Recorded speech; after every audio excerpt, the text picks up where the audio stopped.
बैठक पीएम मोदी की अध्यक्षता में चल रही है। बैठक में गृह मंत्री अमित शाह, रक्षा मंत्री राजनाथ सिंह समेत कई नेता मौजूद हैं। सीएम योगी और सीएम धामी समेत यूपी के दोनों डिप्टी सीएम भी पहुंचे हुए हैं। तो विनीत लगातार जानकारी देना है। विनीत, आप अपनी बात को पूरा कीजिए। जी निश्चित तौर पर आपसे थोड़ी देर पहले जो है वो शिक्षा मंत्री धर्मेंद्र प्रधान ने नई में से जो राष्ट्रीय शिक्षा नीति आई है उसको लेकर के एक प्रेजेंटेशन दिया है और साफ तौर पर बताया है कि इससे कैसे फायदा जो है वो उठाया जा सकता है। जो हमें जानकारी मिल रही है उसके अनुसार जिस तरह से राष्ट्रीय शिक्षा नीति 2020 में वर्नाकुलर लैंग्वेज जो है प्रादेशिक भाषा में जिस तरह से शिक्षा को बढ़ावा देने की बात की गई है उसको लेकर के प्रेजेंटेशन दिया गया है। एक बड़ी बात यहाँ पर मैं आपको बताना चाहूंगा कि नई शिक्षा नीति जो है उसके फायदे को बताते हुए धर्मेंद्र प्रधान लगातार जब मीडिया से भी बात करते हैं तब उनका साफ तौर पे कहना है कि जिस तरह से परीक्षाएं जो हैं वो अगर उनके जो क्षेत्रीय भाषा है उसमें परीक्षाएं होंगे तो उसका काफी फायदा जो है वो होता है। उन्होंने एक उदाहरण भी वो लगातार देते हैं कि पिछली बार नीट की टॉपर जो है वो तमिलनाडु से थी। तो निश्चित तौर पर जो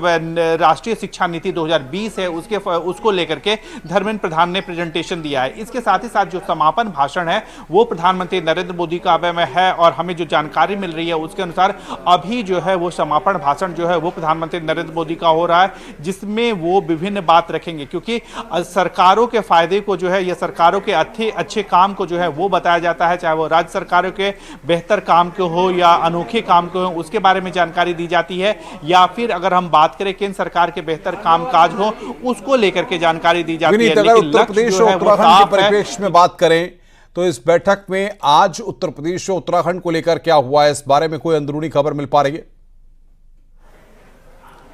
जी मैं अनुपम निश्चित तौर पर मैं आपको बताना चाहूंगा कि अगर मैं उत्तर प्रदेश के बारे में बात करें तो उत्तर प्रदेश को लेकर के कल जो है वो योगी आदित्यनाथ ने एक प्रेजेंटेशन दिया था। जिस तरह से उत्तर प्रदेश को लगातार योगी आदित्यनाथ जो है वो कहते रहते हैं कि 1 ट्रिलियन डॉलर की इकोनॉमी जो है वो उत्तर प्रदेश को बनाना है। तो निश्चित तौर पर जिस तरह से प्रधानमंत्री नरेंद्र मोदी का विजन है कि 5 ट्रिलियन डॉलर की इकोनॉमी जो है वो पूरे देश को बनाना है, उसी तरह 1 ट्रिलियन डॉलर की इकोनॉमी जो है वो उत्तर प्रदेश को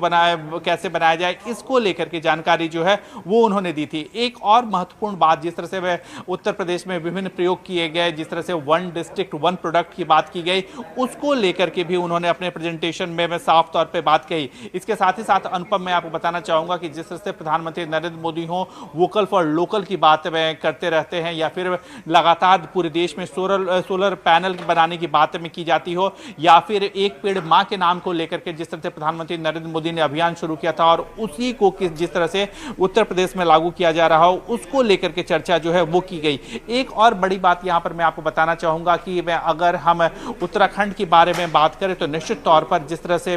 हम बात करें कि देवभूमि में कहा जाता है और जिस तरह से रिलीजियस टूरिज्म को जो विकसित किया जाता है, क्योंकि अगर हम बात करें प्रधानमंत्री नरेंद्र मोदी की बात करें तो वो लगातार जो है वो कहते रहते हैं कि अगर अर्थव्यवस्था को मजबूती देना है तो जिस तरह से रिलीजियस में टूरिज्म है या फिर भारत के अंदर में कहीं जो लोग में है वो एक दूसरी जगह भारत को। बिल्कुल विनीत, बहुत बहुत शुक्रिया आपका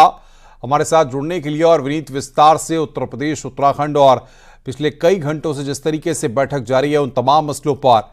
डिटेल जानकारी हमारे दर्शकों तक पहुंचा रहे थे। यहां पर हम रुक रहे हैं ब्रेक के लिए। ब्रेक के बाद भी खबरों का सिलसिला लगातार जारी है।